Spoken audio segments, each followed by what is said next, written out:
introduce Rohini Makwana from Livewire Media, and she's going to be talking to us, among other things, about how to do Facebook Lives and also how to build an audience. Because actually I first discovered her through her Facebook Lives, because she actually interviewed someone, Dinita Patna, who I'd interviewed a few days before her. So I was already following Dee, and then I noticed that she was interviewed by Rohini. So I actually discovered Rohini through her Facebook Live. So I thought, oh, it'd be great to have her on the show, because I would like to find out more for myself about how to do lives, especially how to sort of get the numbers up. So welcome, Rohini. It's great to have you on the show. Thank you very much, Keith. I really am grateful for being here today and being asked to be interviewed as well. So yeah. Okay, because I know that so obviously you've got your Facebook Live show. Are you? Yeah. Do you go on many other people's shows? Every now and then, yeah. Every now and then I'm on the other side being interviewed. Which do you prefer? I like them both for different reasons. Okay. Yeah, for different reasons. All right. I think in a way it's better to be the interviewer, because you've got more control over what's going to happen. But you can be a bit more curious as well as the interviewer. That's true. Yes, that's true. Yeah. Yeah, because I've never been an interviewee, but I'm looking forward to it one day. Well, first of all, do you want to just say a bit about how you got, so at the moment you've got this business where you help business owners get more clients by creating bespoke videos and video marketing solutions, and you've just set up this new business, Livewire. So would you like to say a bit about your background, how you got to this point in your career in business and life and so on? Yeah, so I've always been a fairly creative person, and the video journey kind of started out when I was about 6 years old, and my dad brought home one of the the old digital Kodak cameras, the ones that were like the size of your head. Yes. He brought home one of those, and I just became fascinated with how it worked. And I've always been that kind of person in the family that was intrigued about how things worked, and I was always the person that was involved in the technology and thinking about problem solving, that kind of thing. So video just kind of felt like a natural fit, really. And I worked in TV for a little bit, so I can kind of see things from behind the scenes, see all the glamour and the glitz and everything. That sounds exciting. What sort of TV did you work in? All sorts. Literally, I worked on every single type of show apart from dramas. Really? Literally game shows, documentaries, reality, all sorts. So really, so you live in Birmingham, don't you? So was that? I live in Birmingham, but the TV industry, like, it takes you traveling to so many different places all over the country.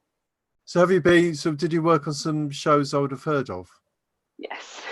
Would you like to mention? Yeah, I worked on what was it called? The Alan Carr Show, Chatty Man. Oh, really? Chatty Man, yeah. Chatty Man. I can't remember. It was a 60-minute makeover. Okay. Embarrassing Bodies. Right, I've heard of that. Yeah. So you were involved in the video side of things, were you? I was more behind the scenes kind of thing. So I was more like assisting the crew as a runner. So as a runner, it's kind of you literally run around looking after the crew. Yeah, but basically it's an important job because you have to make sure everything gets done. It's sort of down to you. Exactly, but it's also good because you get to network with so many different people as well. But after a while, I kind of realized that industry wasn't fulfilling me, and it was also not sustainable for me in the long run as well. So I had to look at my options, and then the idea of setting up my own business within the health and wellness industry came up. Now, I always love being healthy, and I love impacting and traveling and helping other people as well. So when the opportunity for me came up that I could do all of that, I literally just jumped at it, and that kind of triggered the entrepreneurial journey, really. And at the same time as setting up my health and wellness business, I also set up my own video business. Okay. But I knew that the video industry was very, very saturated, especially with where I was living at the time, London.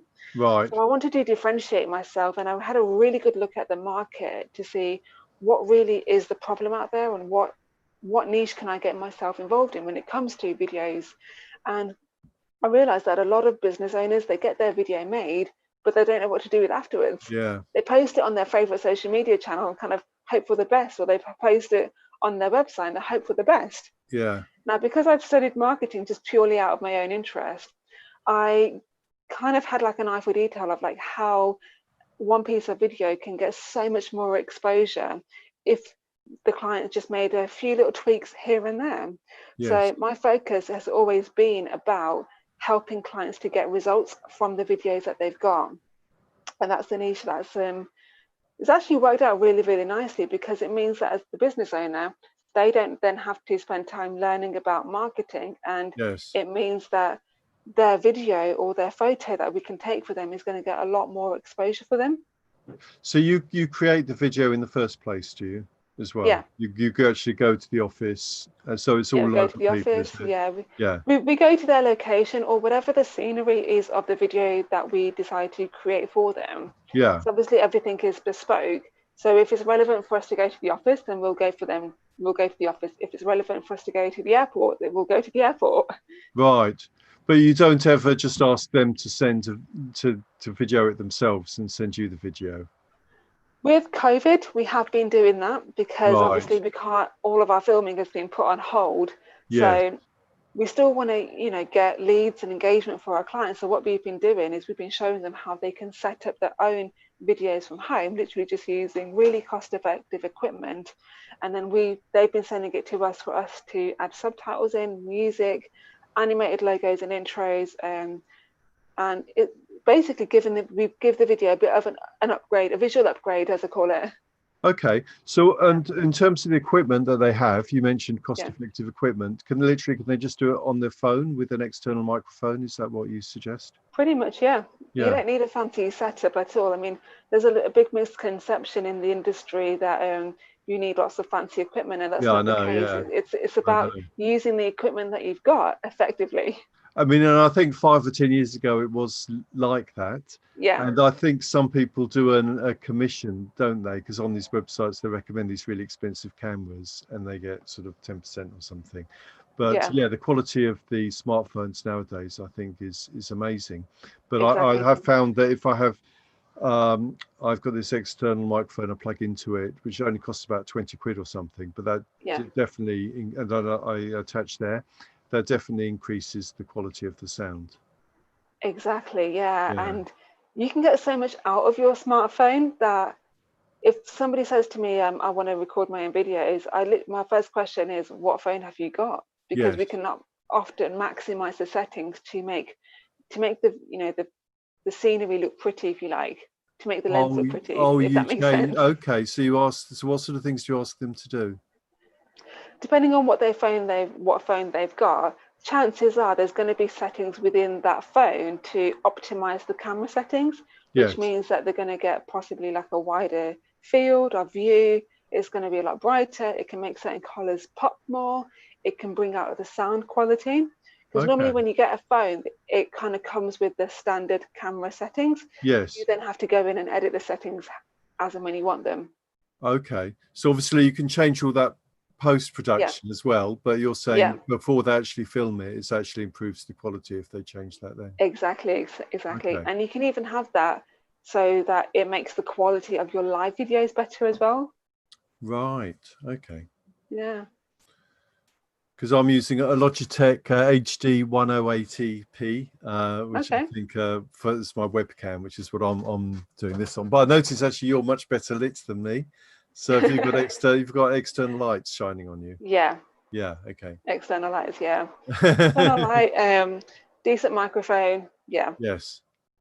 Okay. I'm using a Blue Snowball Ice microphone. Okay. That looks like one of those old-fashioned like 1920s microphones. It does. Yes. I mean, it's not quite 100 years old, but I assume the tech inside is quite modern. But yeah, like that. Does the job. Okay, so so a client comes to you. So normally they don't know that much about video production and marketing and so on, and so you would help them shoot a video either in person or they do it themselves. Then they send it to you, and then you could add text like subtitles or intros, outros, music, that sort of thing. And exactly, yeah. Okay, and then also, do you help them with the script of the video? What sort of things to say on it? Yeah, because ultimately words influence people, don't they? So we actually do this quite a lot with our clients, especially when we invite them into our like studio here. They kind of come with the topics, but then we can hone in on the exact words to say. Because what you want to do is you want to make sure that your script, it has maximum impact. And Yes. actually within our office we have a really great copywriter here as well, so, and he's also a public speaker, so he Okay. knows what words stand out compared to those that don't. Okay. So when they actually talk, is it all scripted, or is it just they've got a sort of rough idea of vague things to It's say? normally just a rough idea. I mean, I Yeah. always suggest to people that you know your stuff, Yeah. so Yeah. you don't have to script it. No. If you want to script it because that's what's comfortable for you, then you know go for it. But oftentimes when it's just literally bullet pointed, but what you're the subjects that you're going to talk about, it comes a lot more across as free flowing, a lot more conversational, a I lot more agree. natural. Yeah. I know when I first started doing videos, I was quite Mm, nervous, and I used to have it all scripted, have a bit of paper next to the camera, and yeah. I'd memorize like a sentence or two. I'd say it, and I'd stop the camera and memorize the next couple of sentences and do it like that. And Yeah. but it came off as very robotic. And then Yeah. at some point, I took the leap into bullet points and just talking more spontaneously. And although they're more sort of ums and ahs and pauses and maybe but often I just get into real flow, and there'd just be more energy and emotion coming through as well. So it's definitely preferable. Yeah. I mean, oftentimes I find that people tend to script it because there is a certain element of the unknown or Yes. the unconfidence. Yes. And I actually have that quite a lot with some of my clients before they kind of come into film.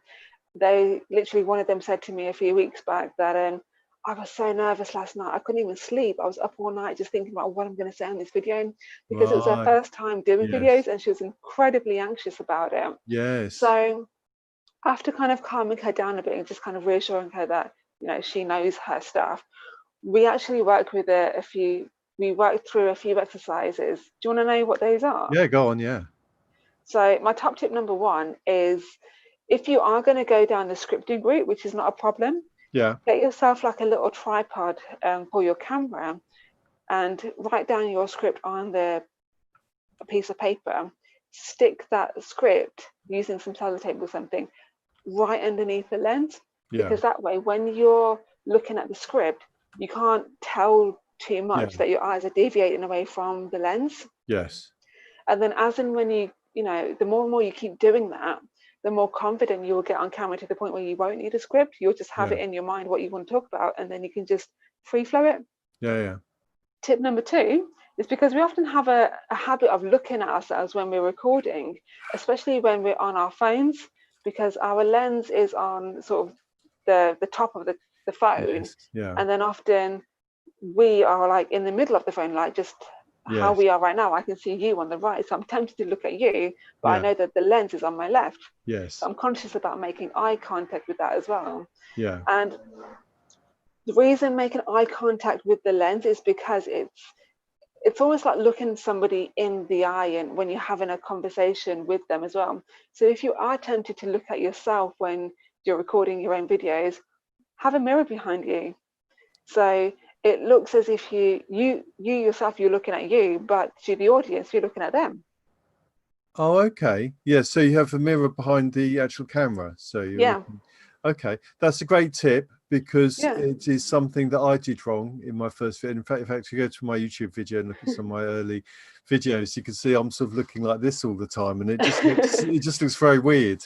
And Yeah. then, but the thing is, on the phone, it's just so compelling. If you've got you Yeah. talking, it just draws the gaze. It's very hard to. I've worked out now that bit there. That bit It's the there lens. is where the camera is. That's where you have to look Yeah. at. But if you, it's so you just gaze is going to the middle. It's So what I tempting, do, isn't I have it? the phone like that. So all I look at that, I can't even see myself. Have it around that way around, which is Yeah, actually, it's a better quality camera as well to do that, and then that exactly. Yeah. avoids all temptation. Yeah. Then Although my the last tip as disadvantage of that well. is I don't notice if it's a bit wonky, so sometimes I have to redo it. But yeah. But then that's why you can get somebody else to help you set it up before, and Yeah, then of make course. sure If it's you've all got another level. person, that makes it a lot Yeah. easier. Yeah. Yeah, my last tip to get more confident on Yeah, camera is practice, practice, practice. Practice makes yeah, perfect. Nobody cares about what you look like. All they yeah, care about is the value that you're giving them in the sure. video. Yeah, And my first video was atrocious, yes. absolutely atrocious. I mean, I must have re-recorded it about 20 times within Mm, the space of about 2 hours. And that was literally just a 2-minute video of me talking to camera. And I kept just stumbling on my words, but so my point being is that if someone like me can do it, yeah, you can do it as well with practice. sure. And I know, so you've heard of Toastmasters. Yes. I used to go to Toastmasters, and Oh, okay. before I did that, I was really scared of public speaking. I never, I'd be like that woman who was like nervous the whole night before. That's what I'd be like. And I was at Toast. It was sort of terrifying just talking to a crowd of people. Sort of Yeah. felt like jelly, sort of thing. But after a few times, I got to really enjoy it in a way. I just enjoy being visible and the Yeah. excitement of it all. You, So you build up your confidence with it, don't yeah, you? it's incredible, really, how it works. Amazing. And it translates. And I think that is probably the number one reason why a lot of companies don't do more video. Because like you, I'm all about video, get your face on camera, personal branding. I just think it's so Yeah. important. And I'm much more likely to trust a company where the owner's there talking to me and I can feel already sort of start, relating to him in a way through his or her video. But and I see people, some companies are doing it and some not. And I think the ones that are not doing it are just being left behind. But I think the reason is basically sort of reluctance to get out of their comfort zone. Hit the nail on the head. Yeah. I think it's that plus also a lack of knowing what to post and what to create content about as well. Yes. People often come to me and saying, I want to do a video, but I don't know what kind of content I need to put out there. And to that, I always say to people, what's the problems that your audience are having? Yeah. Talk about that. Do Yeah. videos about that. Showcase the services that you have that solve the problem for your audience. Yeah. Yes. So presumably these business owners do get asked questions by people in Yeah. real life, so they could just capture those questions and then they can talk about that. And often, the problem they have, normally there's many different ways of solving it. Maybe there's the way that involves a lot of time for the person to do it themselves, but obviously the business owner, and then the business owner could show them how to do it themselves. But then they realize that actually if they just hired the business owner to do it, they could solve it much quicker, much more easily. Yes. Yeah. It's all Oh, about working more efficiently and yeah, smarter, not harder. that's right. So I think you mentioned, so did you say you've got two businesses? You've got a health and fitness one and this LiveWire one. Yeah. Okay, because I haven't found out about that one yet.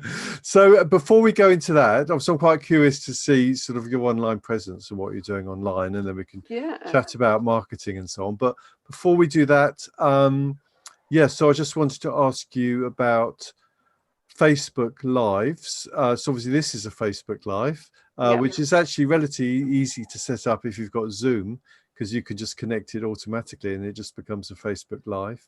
And I'm using a service called Restream.io, so I can post to Facebook Live and YouTube Live at the same time. And if I do get approved to LinkedIn Live, I'll be able to do it to that as well simultaneously. But I think so. Amazing. It's the technology of doing it's relatively easy. Yeah. But the hard thing is to get an audience for it. I'm finding anyway, live anyway. Yeah. It's all about part of it comes down to being consistent as well. Yes. So And you stream every Tuesday at 7 p.m., don't you? Yes. yeah, I stream minimum once a week, twice if I have time to do it as well. Mm.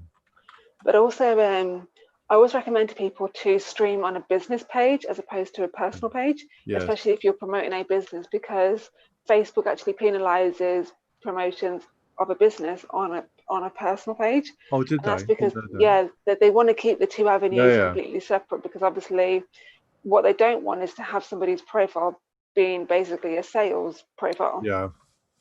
So they'd rather keep the two avenues completely separate. So first of all, I'd recommend doing the Facebook Live videos on your actual business page. Yes. Now you might find, especially if you're new to Facebook business pages, you might find that your traction, your engagement and everything is very, very low.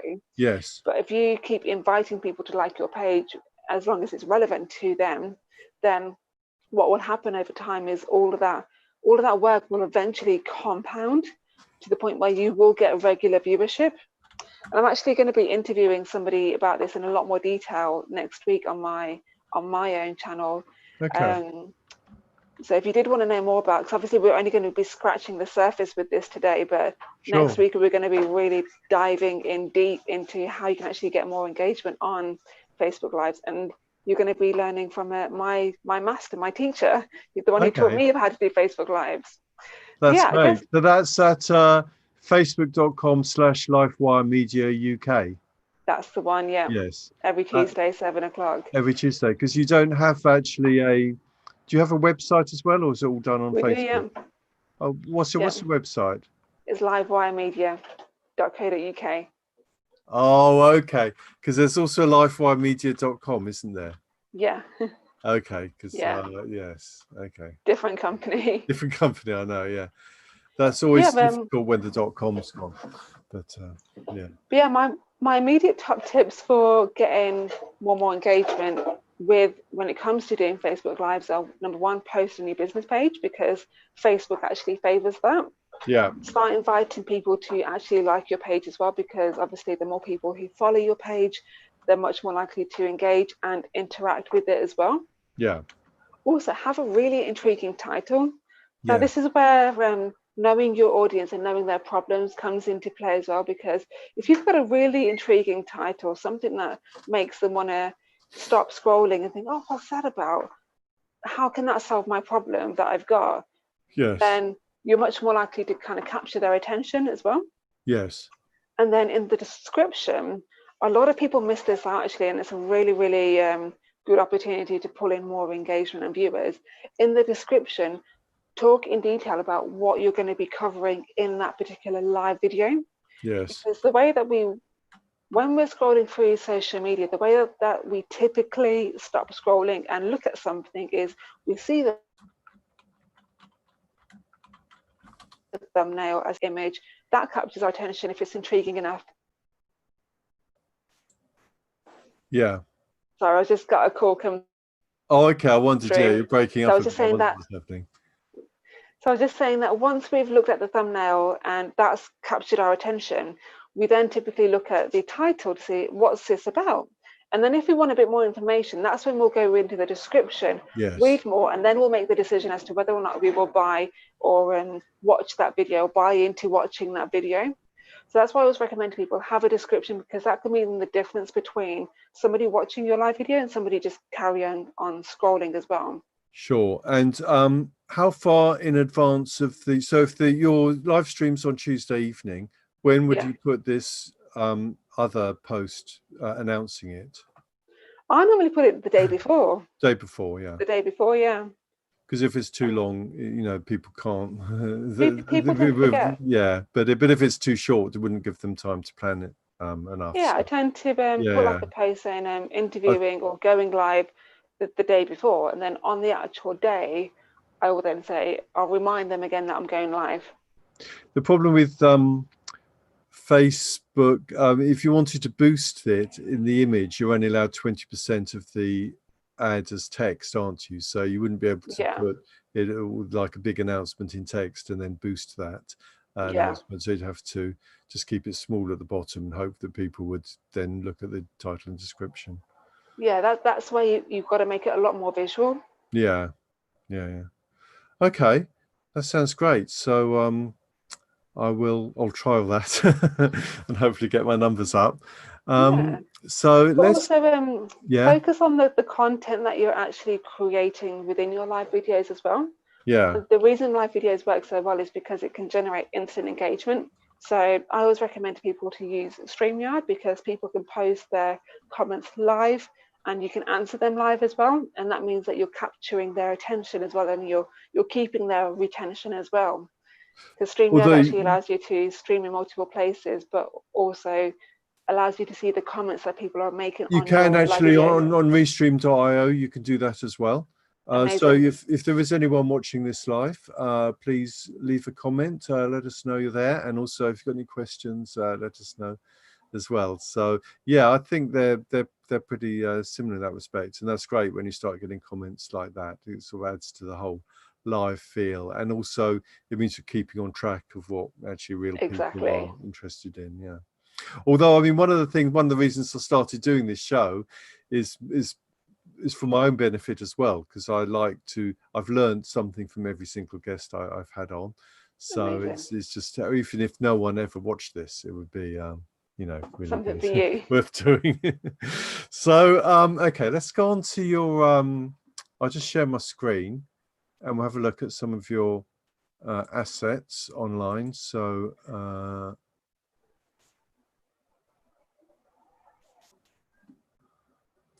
there we go. So that's your website. So, well, I found your LinkedIn page. Yeah. And then, well, as I said, first I found out about you on Facebook, because this was the interview you did with Dee. Cause I thought, oh, I just interviewed her. So I watched a bit of it just to see, the differences in style, you've got as an interviewer as well. So when did you start doing these interviews? Probably about 2-3 weeks ago. About the same as me, actually. Yeah. Yeah. And what made you decide to do that? A lot of people have been plunged into the deep end when it comes to their marketing right now, especially with what's going on, because obviously a lot of their leads have stopped, a lot of businesses have stopped, and a lot of people are struggling with what to do when it comes to generating leads and engagement online. That I set up this interview not only to learn for myself, but also to help my audience and the interviewee's audience as well, to learn something that they could implement into their business almost immediately and start seeing results. Yes, that sounds great. And actually, yeah, you also mentioned your interviewee's audience, because there is a chance that the interviewee might decide to share it onto their audience as well. So it gives me exposure to the interviewee's audience, and it gives, the interviewee exposure to mine. So it could be a win-win scenario just from that point of view as well. Yeah. So I think they're great. Yeah, I think, and also I found it's just a really good way of getting to know someone. Yeah, absolutely. Yeah. In some ways, it's like if we just sort of met at a pub or something like that, we probably wouldn't have anything to talk about after 5 minutes or something. But this whole structure just allows us to really go deep and just explore different issues together. So yeah, I think it's a great. I'm really enjoying doing it. So so this is your show, and that's your Facebook page, and then you've got you've got this rohinivideography.co.uk. Yeah, because we've recently rebranded. So literally just before lockdown happened, we were known as Rohini Videography, and then because we kept getting requests for photography and social media, we completely rebranded to Livewire Media to meet the new needs that we were creating for people. So okay, so because this just has the word video in the title, so you wanted to include your new services of photography and social media as well. Exactly. Yeah. That's the problem of being too specific in the title, isn't it? So that's why my my domain is keithgriggs.com, because with that I can do anything really. So I like to keep it vague. But and this is your website. So I noticed on LinkedIn you don't link to those yet. I don't think you've updated that, have you, in your contact info? You just got your old one, and you haven't got your Facebook there. But yeah, I should probably update that. Probably. So you get so this is this great video clip, contact you, and it says a bit more about, and you've got testimonials, which is great, telephone number, and this is where you are. There's a place actually called Balti Triangle. That's the official name of it, is it? Yeah, it's a restaurant. Loads of restaurants. It's called that because there's lots of Balti. Really? Yeah, literally where we are based, there's a little locally known area called Balti Central or something like that, because it's literally just one road where the restaurants pretty much just do Baltis. That's great. I'd love it. Sounds like a great place to yeah, that's great. So that and so that's your main website, but you've got actually quite a lot on your Facebook page anyway, haven't you? I've noticed you've put, like, you've got a page for your services where you've structured it all. Yeah. And you've also got YouTube as well. So if someone wants to contact you, literally they could go to Facebook, your website, or YouTube. It doesn't really just get in touch matter. with me, yeah. Yeah. And you've got your, a lot of, not that one, not Rohini Visual. This one, livewiremedia.co.uk. Don't go to the .com. And then you've got the, you've got a telephone number and email there. So yeah. So yeah, they can get in touch with us. And I us. actually contacted you via Messenger, didn't I? You did, yeah. Yeah, because I think it's a great way of, because I like it by text where it's all together, all my conversations, rather than just email where it just gets lost in thousands of other emails. Makes it easy to find. So how do you, what's the number one way you acquire new clients? By doing our own video marketing, really. So we post out videos that are actually going to help the client or the prospect, or even just anyone really who's looking to have a video. We post videos about what they can already be doing.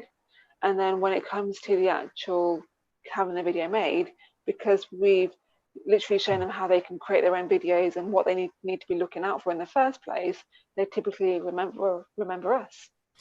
So is this, when you say you post them, you put them to YouTube or Facebook? Where Facebook mainly, yeah. Facebook mainly. LinkedIn, so Instagram, and we've also got a YouTube playlist as well, just literally just for video marketing tips. So that's on your playlists? Yep, if there should be a playlist there. Video marketing tips, 14 videos. Okay. Yeah. So out of which platform, and these are quite short, aren't they? 1 or 2 minutes. Oh, we didn't talk about that actually. What's the recommended length that you ask your clients to make videos to? There is no recommended length really. When it comes to doing live videos, people will stick around if you are sharing value with them. Yeah. In terms of the attention rate, or the retention rate, should I say, I would say to keep it to about 2 minutes if you're going to share a video on your website or your social media. How many? About 2 minutes. 2 minutes. Okay. Yeah, but again, if you are sharing something of value, people will stick around to watch. Yeah. If they have the time. Okay. Yeah, that's great. Yeah, with 2 minutes, it's, no one can say they don't have time to watch 2 minutes. And often you can just, it's long enough to actually say what you've got to say, isn't it? Exactly. So, okay, so these are the type of videos you're making. And which platform would you say that you got most clients from? Because you said you put them in a few different places, didn't you? You said YouTube, yeah, Facebook, LinkedIn. Because it's Facebook has been a biggest sort of lead generator because it's got such a wide demographic. Yes. Then following that, LinkedIn. Okay, that's interesting. Because YouTube is like the long game, isn't it? If you do a video on YouTube, it might be, it doesn't get many views now, but maybe in 5 years' time, it'll still be there getting views. Exactly. I mean, you got to think about where your audience hang out the most. I mean, for me, my clientele, they don't typically go to YouTube that much to search for services. They will often be hanging out on downtime. In their downtime, they're typically using social media and Google. They're not typically using YouTube to search for my services. So that's why I don't focus heavily on YouTube. Okay. Interesting, isn't it? So, but if they have, so how do you acquire people in the first, do you advertise then, or do you boost posts on your Facebook? At the moment, we're doing it all organically. Right. So it's all about building relationships and trust with people through social media. And then once you kind of gain their trust and they like you, that's when they're more likely to reach out to you to see what you can do for them. So did you do any advertising on this? Because I see you've got 734 people liking your page, or was it? A tiny bit, but really that was just to kind of experiment, really. Okay, I so it's literally just really just boosted it. because you put good content out, people. Yeah, I mean, Like I experimented last year with boosting posts and comparing to setting up actual paid ad campaigns on Facebook. And what I found is actually boosting a post is great for immediate sort of short-term exposure, but if you want to build long-lasting relationships and get people to trust you, especially if you don't know them, then setting up a campaign on Facebook is probably the way forward for you. When you say setting up a campaign, Yeah. what do you mean by that? So there's different advertising options within Facebook. So you've obviously seen the boost post option. Yes. But then if you go into your ads manager, every business page will have an ads manager. Yes. You can actually create specific campaigns where you can share a video or a post, and you can target specifically who you would like to share that particular video with, Yes. and who you're trying to attract, basically. Yes.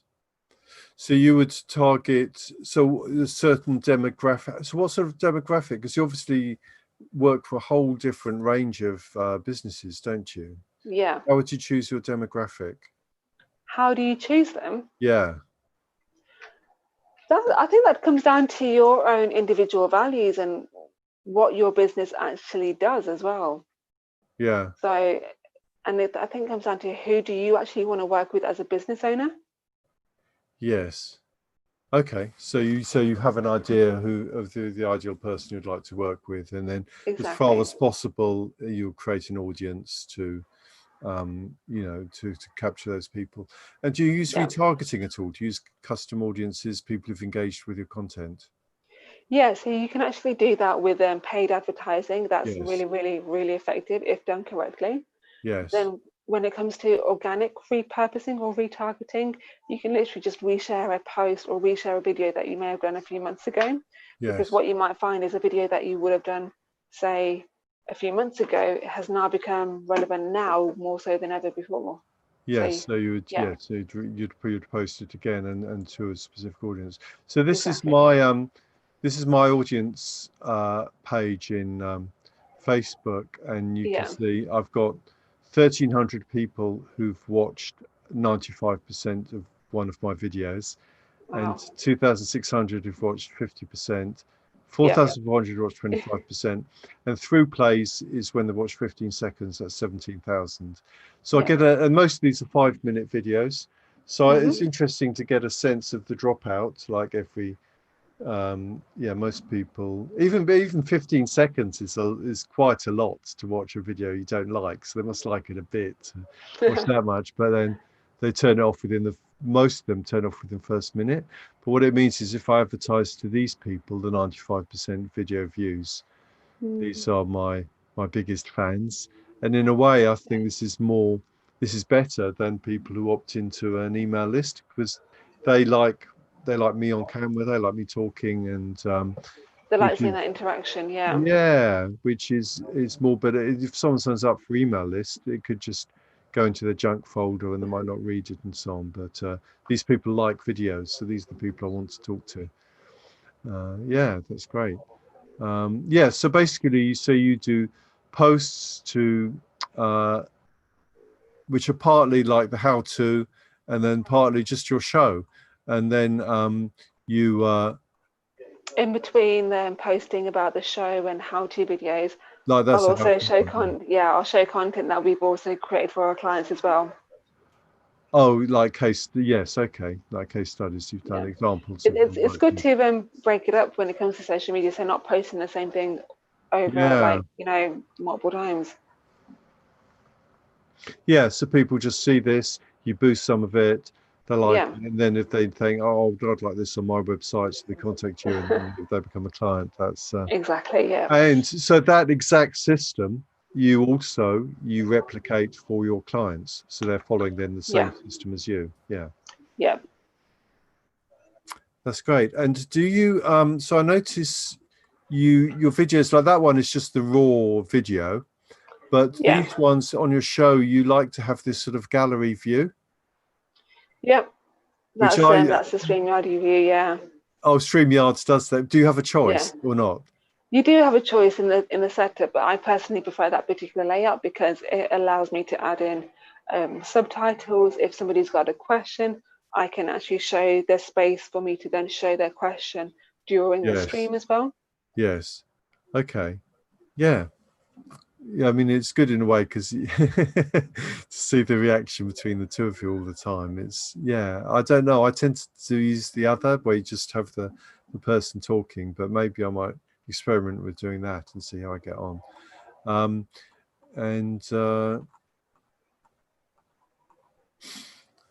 Yeah, so it looks good. So do you think we're coming up to the end of the hour? Is there anything else that you'd like to say or talk about or anything? I think now more so than ever, business owners need to get on to using videos because since lockdown has happened, and these stats are not going to go away anytime soon, since lockdown has happened, social media usage has gone up by an estimated 43%. Wow. It's massive, and video is the #1 way that people are sort of consuming content when it comes to social media. And the Yeah. reason for that is because it attracts so many of our senses. Video can target our visual senses, our hearing senses, our emotional senses as well. And that's really why it works so well compared to just sharing a video or a written piece of text. And if you're not confident with being on camera, speak to somebody like me because then we can help you to do that as well, to get more confident on camera. And if you're not sure about the content that you want to post, I guarantee you there's a whole load of content that your audience are just waiting for you to share. And people are often concerned about, oh, I don't want to give away too much of my tips and tricks for free. Share, because ultimately people want to know what is in it for them. They want to have value up front before they decide to buy into you, essentially. So if you're stuck with anything when it comes to video, have a chat with me or somebody like me, because we can help you kind of overcome that and really just be the best version of yourself and just shine and generate leads and engagement. I mean, we're very fortunate that a lot of our clients haven't suffered during this sort of period because we've been helping them to maintain that engagement using the videos. Yeah, so I agree. So yeah, I agree that video is the very best form of content you can produce because it well, it's the closest to being with the person in real life and engages Yes. well, it engages your mind, engages your emotions and your visual senses and your auditory senses and so on. It just engages a lot more of you. And also what I like about it is that you can repurpose it. So you can always strip out the audio, you can always turn it into a blog post, you can always turn it into like a something the size for an Instagram story or Facebook story. So you can use it many different ways, or you can also cut out. What I've been doing as well is cutting out, although my videos tend to be 5 or 6 minutes, or you know, this one's an hour, but yeah, I cut out a 2-minute snippet or something and then just post that, and then you've got it in that format as well. So there's Yeah, many there's different lots of ways different you ways can to use. repurpose it. Yeah. Yeah. And I really like dialogues between people as well, because that's got I find it a lot more engaging than just having one person talking. So that's why I like this show format as well. Yeah. Have you ever got any of your clients starting doing shows yet? Started doing what, sorry? Shows. Shows, like as in Yeah, their own like this. shows. Yeah. Um, a lot of the people that we've interviewed before anyway, they already had their own show in the first place. Oh, really? Yeah. Okay.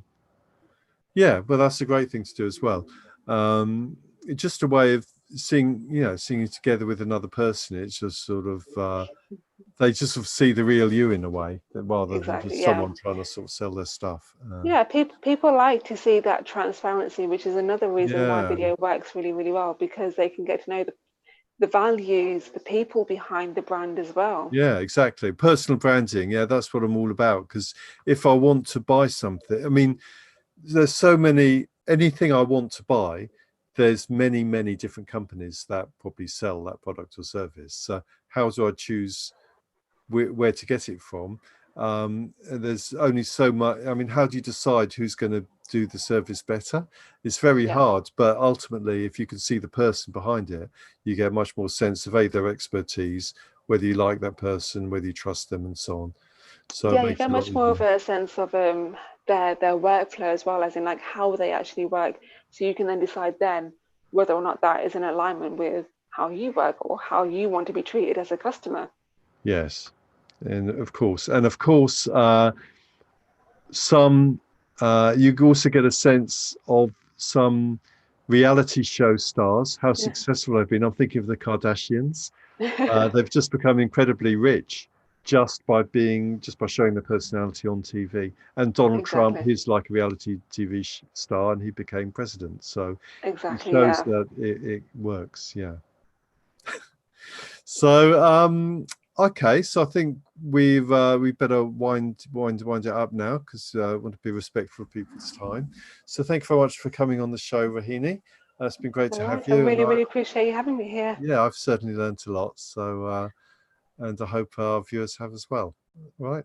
So yeah, so hopefully see you soon. So maybe we'll do another one at some point in the future and see how both our businesses have been evolving and what new things we've been learning.